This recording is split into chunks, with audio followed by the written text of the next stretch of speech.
we started talking about enhanced training and ensuring that police officers have what they need to meet social issue and service delivery. We talked a bit about graffiti and how maybe we need to make room for it and figure out a way for that to be part of our strategy. And then the conversation came up about the location of the current station. And should we revisualize the Saanich core?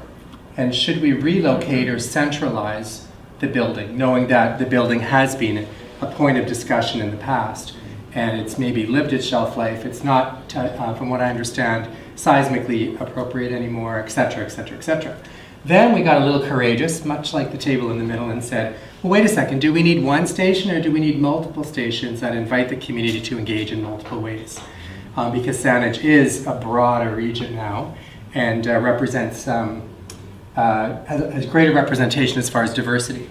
Then we went on to say, well, if we were going to do that, we have to then think about LEED certification and ensuring that we are walking the talk when it comes to climate change and environment. So the building was a big part of it.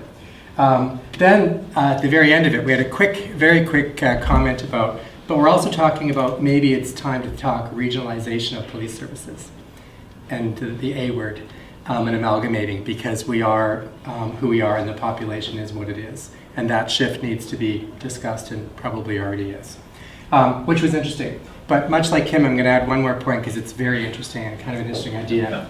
We talked a little bit about schools and maybe the relationship with children, and Fernando had a great idea where he said we could do a program where children could be asked to meet a police officer, choose a police officer, meet that officer, and actually the children could tell the story about that police officer's life and humanize police officers. So, and have photos of them not in uniform and showing what they do in their personal time and how they live and where they've come from and what they do, and start that connection between children and police officers and have them tell your story, which was kind of a very interesting engagement idea. So I wanted to share that too.